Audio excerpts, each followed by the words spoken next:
안녕하세요. 저는 올해로 34살에 결혼한 지 6년 차가 된 여자입니다. 남편과 저 사이에 아이는 아직 없어요. 공사 현장에서 일하시던 아버지는 제가 초등학교에 입학하던 해에 일터에서 사고로 돌아가셨습니다. 그 뒤로 쭉 엄마와 단둘이 자라오게 되었어요. 평범한 주부였던 어머니는 혼자 몸으로 저를 키우시느라 고생하셨어요. 그냥 평범한 아이였던 저에게 어떤 기대를 하셨던 건지 고향의 제 취자리를 알아놓으셨다는 할아버지의 말에도 엄마는 저의 교육을 이유로 시골로 돌아가지 않으셨습니다. 그 고집 때문에 엄마는 다른 친척분들과도 연을 끊고 살아가시게 되었어요. 갖은 고생 다 하시면서 저를 키워주셨고 저도 그 기대에 부응하고자 서울대는 아니지만 서울에 있는 명문대에 입학을 할 수 있게 되었습니다. 그때까지도 나아지지 않던 가정 형편 때문에 대학교 입학을 포기하고 저도 취직 전선에 뛰어들고 싶었었지만 엄마는 제가 좋은 대학을 졸업하면 더 좋은 기회를 가질 수 있다고 하시며 제가 회사에 취직할 때까지 저를 도와주셨어요. 유난스러운 부분이 있었지만 반대로 생각하면 정말 저만을 위해 살아오셨다고 해도 과언이 아닐 정도로 저와 관련된 일이라면 모든 일에 엄마는 발벗고 나서주셨고 저에 대한 기대를 저버리지 않았습니다. 그런 친정엄마와 저는 정말 애틋하게 지냈습니다. 정말로 남들보다 뛰어난 것 하나 없는 저였기 때문에 대학교를 졸업하고 평범한 회사에 취직하게 되었지만 취직이 결정된 그날에 엄마와 서로 부둥켜 안고 하루 종일 울었습니다. 그렇게 저를 아껴주시던 어머니를 2년 전에 잃고 말았습니다. 엄마를 잃은 충격보다 그로 인해 벌어진 어이없는 사건에 대해서 한번 이야기를 해보려고 합니다. 남편은 제가 회사를 다닐 때 만나게 되었습니다. 동갑내기라 그런지 친구 같은 모습이 참 좋았던 남편은 서글서글한 그 성격에 제가 사랑하는 친정엄마에게도 너무 잘했습니다. 집에 여자만 둘뿐인 걸 알게 된 남편은 발벗고 나서서 저희 모녀를 참 많이 도와줬어요. 저는 남편에게 많은 호감을 느꼈고 그렇게 1년 정도의 연애 기간을 보내고 결혼을 하게 되었습니다. 저희 집이 사정이 좋은 편은 아니었지만 그렇다고 남편의 집과 비교했을 때 엄청나게 큰 차이가 나는 정도는 아니었습니다. 남편이 모아둔 돈과 시댁에서 돈을 어느 정도 해주셔서 대출을 끼고 서울에 집을 구해서 신혼생활을 시작하게 되었습니다. 저도 시집을 갔으니 더 이상 서울에서 치열하게 살고 싶지 않으시다면서 서울에서 지내시던 전셋집을 빼서 제 혼수와 나머지 결혼 자금을 대주시고 어머니는 혼자서 지방 소도시로 이사를 가셨어요. 친정엄마와 멀리 떨어지게 된 건 제 인생에서 이번이 처음이라 많이 걱정되었지만 엄마는 저 아니었으면 진작에 떠났을 서울이라며 걱정하지 않아도 된다고 당부를 하시더라고요. 결혼 생활은 나쁘지 않았어요. 결혼 이야기가 오고 갈 때쯤 남편이 저에게 해줘야 할 말이 있다면서 경고하듯이 해준 이야기가 있습니다. 자기네 집이 종교는 따로 없지만 할머니 때부터 조상님을 모셔왔기 때문에 제사가 다른 집에 비해서도 엄청 많은 편이라고요. 시댁에서 제사 도와주는 걸로 문제가 많다는 사실이야 이미 익히 알고 있었기 때문에 걱정은 되었지만 남편이 저를 안심시켜주더라고요. 종갓집같이 제사에 목매다는 그런 건 아니고 말 그대로 대대로 벼슬 하신 조상님들한테 간단하게 상만 올리는 거니 크게 걱정할 필요 없다고 말이죠. 자기도 제사를 왜 이렇게 지내나 싶고 자기뿐만 아니라 다른 가족들도 지긋지긋해해서 할머니가 살아계실 동안까지만 하기로 했다고. 남편 위로 형님이 한 분 계셨는데 자기가 장손도 아니고 형수님 하는 거 보니까 과일 깎는 거 정도만 도와주고 아무것도 하지 않는다고. 거기에 더불어 자기가 잘 이야기해서 제사 때마다 참석 안 할 수 있도록 한다고 약속을 했습니다. 하지만 결혼을 하고 나서 저는 시도 때도 없이 있는 조상님 제사의 대부분을 참석하기로 했습니다. 남편과 조건을 걸듯이 약속을 하나 했거든요. 제사를 몇 번 지내든지 다 참석을 할 수 있다고. 그 횟수는 상관이 없지만 명절 때만큼은 친정에서 더 오랜 시간을 보낼 수 있게 손 좀 써달라고요. 이미 이런 사정을 알고 있던 시댁에서도 달가워하지는 않았지만 그런 점을 이해해 주셨고 남편의 도움으로 명절에는 점심 저녁 식사만 하고 바로 친정으로 출발할 수 있게 허락해 주셨어요. 그래도 다른 남편의 형제들도 있고 해서 명절날이면 새벽같이 시댁에 올라가서 제사 준비를 돕거나 하는 걸 빼먹은 적은 한 번도 없었습니다. 그리고 결혼한 지 3년 차가 되던 해에 시할머니께서 돌아가시게 되면서 조상님께 매번 제사 드리는 걸 달가워하지 않던 시댁에서도 제사를 줄이기 시작해서 오히려 명절 때도 따로 제사를 안 올리게 되었습니다. 그리고 엄마가 돌아가신 2년 전 추석 연휴가 시작되었어요. 아직도 그날을 생각하면 후회가 많이 남습니다. 이래 시작은 시댁에서였어요. 평소처럼 새벽 일찍 도착해 명절 음식 준비를 도왔습니다. 시가에서 모여 저녁 식사가 끝나고 뒷정리를 전부 도와드린 뒤에 친정으로 출발할 준비를 하고 있었어요. 설거지를 끝내고 나오는데 운전을 해야 할 남편이 시댁 식구들과 술을 마시고 있더라고요. 남편에게 운전해야 되는데 무슨 술을 마시냐며 술잔을 뺐었는데 시어머니께 한 소리를 들었습니다. 하시는 말씀이 이제 매번 지내는 제사도 안 지내는데 시가에서 하루도 머물지 않고 친정으로 가는 건 너무 불공평하지 않냐면서요. 제사를 안 지내게 된 만큼 시가에서 반, 친정에서 반을 보내라고 말씀하셨습니다.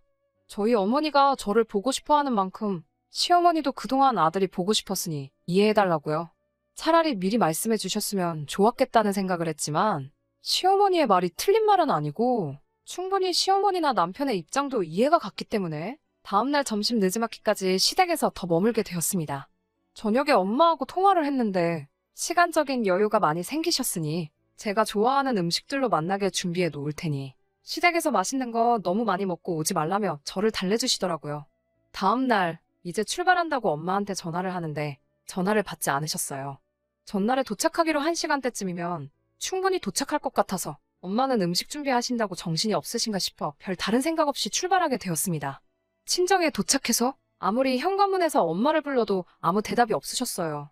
느낌이 쎄해서 부랴부랴 문을 따고 안에 들어갔는데 부엌에는 제가 좋아하는 음식들이 준비되어 있었고 엄마는 그 옆에서 바닥에 쓰러지신 채로 의식이 없었습니다. 뇌졸중이었습니다. 골든타임을 놓친 어머니는 그날 뇌사 판정을 받으셨고 2주 뒤에 병원에서 돌아가시게 되었습니다. 일이 아무것도 손에 잡히지 않았습니다. 그날 남편을 데리고 나와 하루를 머물지 않고 바로 출발했다면, 아니 제가 운전면허 따는 걸 미루지 않고 그날 저 혼자서라도 출발했었다면 엄마가 그렇게 된 게 전부 제 탓만 같고 저 때문에 이 사단이 난 것 같아 견뎌내기가 너무 힘들었어요. 부모 일은 자식이 저 하나만은 아니잖아요. 결국 어느 정도 시간이 지나고 이겨낼 수 있었지만 그래도 그 무거운 마음만큼은 떨쳐버리기 힘들더라고요. 진짜 문제는 엄마가 돌아가신 이후부터였습니다. 2년 전부터 전 세계를 강타한 이 시국을 저희 가족들도 피해갈 수 없었습니다. 자영업을 하던 형님네가 가장 큰 타격을 입게 되었지요. 처음 명절 때 시가에서 온 가족이 모였는데 그 이유를 다른 곳에서 찾더라고요. 예전과 우리 가족이 달라진 게 뭐가 있냐면서 조상님께 드리던 제사를 멈춘 걸 가장 큰 이유로 꼽았습니다. 시할머니가 돌아가시고 제사를 손에 놓자 조상님들이 노해서 후손인 우리들에게 벌을 주는 거라고요. 그때부터 시댁은 조금 과하다는 생각이 들 만큼 조상님 제사에 혈안이 되어 있었어요. 저도 이제 친정에 갈 이유가 없다는 이유로 그만큼 제사 준비 때마다 저를 부르셨고요. 남들보다 더 제사 지내는 걸 이해하지 않아 하던 남편도 불편함을 호소하는 저를 보고도 이때만큼은 아무 소리를 내주지 않았고 오히려 우리 잘 되라고 하는 일이니까 제가 불만만 갖지 말고 더 신경 좀 써주면 좋겠다는 식으로 이야기하더라고요. 남편이 제게 생각해보라고 우리 사이에 아이가 생기지 않는 이유가 자기가 제사에 소홀했기 때문에 조상님들이 벌을 주고 있는 걸 수도 있다고 말하면서 늘 조상님 제사에는 관심 없어 하던 평소와는 다른 모습을 보여줬습니다. 제사 준비는 시할머니가 계시던 시절보다 더 심해졌고 그만큼 음식에도 그때보다 신경을 더 썼기 때문에 제사가 있는 날에는 연락을 받고 새벽바람부터 시가에 도착해서 준비를 했어야 했어요. 하루는 조상님이 정해준 길일이라며 저와 남편이 서로 몸을 깨끗이 하고 새하얀 옷을 입고 제사를 드린 후 그날 밤에 시도를 하면 아이가 들어설 거라는 어디서 말 같지도 않은 걸 듣고 와서는 제사를 지내고 나서 애 만드는 건 1시간이면 되겠냐고 말하고는 온 가족이 집을 비워주더군요. 배려랍시고 온 가족이 밖으로 나갔다지만 남편과 제가 집이 빈 사이에 뭘 했는지 다 알 거 아니에요. 더군다나 우리 집도 아니고 시댁에서 말이에요. 그 와중에도 진지하게 달려드는 남편을 떼어내느라 아주 미치는 줄 알았어요. 하지만 그런 시댁의 어이없는 노력에도 전 세계적으로 악화되어만 가고 있는 이 시국이 조상님께 제사 몇 번 드린다고 끝나는 일은 아니었어요. 자영업을 하면서 타격을 입은 형님네는 거의 회복이 불가능해 보였습니다. 급기야 형님네는 길바닥에 나앉을 정도가 되었고 엎친 데 덮친 격으로 시아버지도 건강이 안 좋아지셨어요. 남편과 저 사이에 아이는 당연히 생기지 않았고 거기에 더불어 남편의 회사에서 인원 감축을 준비 중이라는 소문까지 나돌게 되었죠. 제사에 큰 의미를 두지 않는 남편도 이때쯤부터는 역시 그동안 제사를 안 드려서 그런가? 하면서 자신 없는 모습을 보이더라고요. 그러던 어느 날 갑작스럽게 시댁에서 연락이 왔어요. 제사가 있다고 해서 남편과 둘이 시가에 방문을 했습니다. 이미 형님네까지 참석해서 준비를 하고 있었는데 그날 그 자리에는 모르는 사람이 한 명 있었어요. 형형색색의 옷을 입고 누가 봐도 무당으로 보이는 사람이 한 명 있었습니다. 그 사람은 들어오는 저를 보고는 가까이 다가와서 다짜고짜 인연이냐? 라고 말하며 제 얼굴에 손에 쥐고 있던 쌀을 뿌려버리더니 악기는 물러가라 하면서 요란하게 굿을 시작하더라고요. 저는 어안이 벙벙해서 그 장면을 그대로 보고만 있었는데 어디서 구했는지 제사상에 올라와 있는 우리 엄마의 사진을 보고 정신이 번뜩 들었습니다. 그 무당은 이리저리 돌아다니면서 혼잣말로 계속 짓거려대다가 다시 어디서 쌀을 한 줌 집어와서 엄마 사진에 뿌려버리더니 쌀이 가득 담긴 바가지를 제사상 앞에 올려놓더라고요. 그러고선 제 손을 잡아 끌고 와서 저보고 엄마 사진 앞에 놓아둔 바가지를 밟아서 어서 깨부수라고 하는 거 아니겠어요. 그래야 엄마가 구천을 떠나 좋은 곳으로 가신다고요. 저는 도무지 이게 뭐하는 짓인가 이해를 할 수 없어서 이게 다 뭐하고 있는 거냐고 있는 대로 소리를 질렀지요.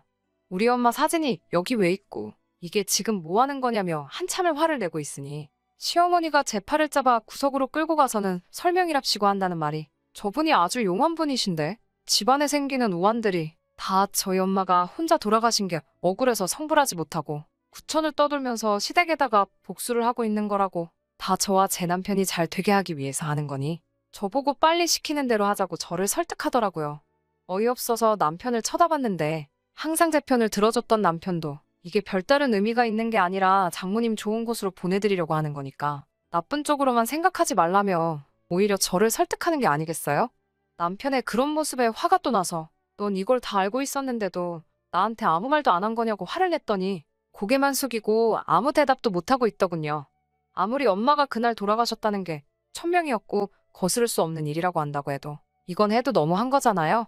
그동안 엄마가 돌아가신 것에 대해서 저는 항상 저의 부족함을 탓했지. 그날따라 하루를 더 머물게 한 시댁의 잘못이라고 생각하거나 그때 왜 그랬냐며 시댁을 탓한 적도 한 번도 없었거든요. 그런 것도 모르면서 이젠 우리 엄마를 집안을 말아먹게 만드는 악귀 취급을 하면서 퇴치를 해야 한다고 하는 개소리를 듣고 있자니 그 순간 저도 눈앞에 보이는 게 하나도 없더라고요. 그 길로 저를 붙잡는 시어머니를 뿌리치고 제사상부터 구판까지 하나둘씩 전부 뒤집어 엎어버렸습니다. 고래고래 소리를 지르면서 그 대단한 시댁 조상들 욕을 하기 시작했어요. 니들 조상이 얼마나 대단한 사람들인지는 모르겠는데 우리 엄마 귀신 하나를 당해내지 못해서 무당까지 불러다가 구판까지 버려야 되는 거냐고 엄청난 조상들 났다고 깽판을 부렸어요. 제가 난동 부리고 있는 걸 멀뚱멀뚱히 구경하고 있는 무당한테도 다가가서 바가지에 담아놓은 쌀을 그 사람한테 뿌려버리고 당신이야말로 번지수 잘못 찾았다고 진짜 용한 사람이 맞냐고 한마디 했죠. 진짜 악귀는 우리 엄마가 아니라 그깟 제사 몇 번 건너뛰었다고 후손들 하는 일도 망하게 만들고 아이 한 명 보내주지도 못하는 저 사람들의 조상들이야말로 악귀지. 애꿎은 우리 엄마 건드리지 말라고요. 한참을 시댁을 뒤집어 엎고 나서야 혼자서 밖으로 나왔네요. 제 눈치 보면서 쫓아오는 남편에게도 따라오지 말라고 소리치고 시댁을 뒤로하고 엄마가 혼자 지내던 엄마의 집으로 돌아왔습니다. 회사에는 사정을 이야기하고 휴직을 하고 있는 상태고 결국 남편과는 이혼 절차를 밟고 있는 중입니다. 집도 남편이 해온 거니 그 집에 채워놓은 혼수만큼만 다시 돌려받는다면 더 이상 바랄 게 없겠네요. 저는 이 결혼 생활로 많은 것을 잃었긴 했지만 새 출발을 해보려고 합니다. 그 사람들에게 일말의 양심이라도 남아있어 진정한 사과를 했으면 아무 일도 없었던 척 다시 돌아가 볼까도 했지만 그날 이후로 따로 아무 말도 없는 시댁과 남편에게 돌아가고 싶은 생각이 하나도 없어요. 계속 그렇게 조상님만 찾으면서 살고 있겠죠. 구판까지 버렸어도 조상들한테 정성이 부족했는지 남편은 결국에는 회사에서 정리해고를 당했다네요. 건강이 안 좋아지셨던 시아버지는 아무 일 없었지만 시어머니가 결국엔 유행병에 걸리셨다는 소문을 들었어요. 형님네 가게가 망한 건 말할 것도 없고요. 혹시나 이 사연을 들으시는 분들 중에 조상님을 모시는 분들이 계시다면 제가 그걸 비하를 할 의도가 있다거나 한 게 아니니 넓은 마음으로 이해해 주셨으면 합니다. 그리고 새로운 삶을 시작할 저도 응원해 주세요. 긴 이야기 끝까지 들어주셔서 감사합니다.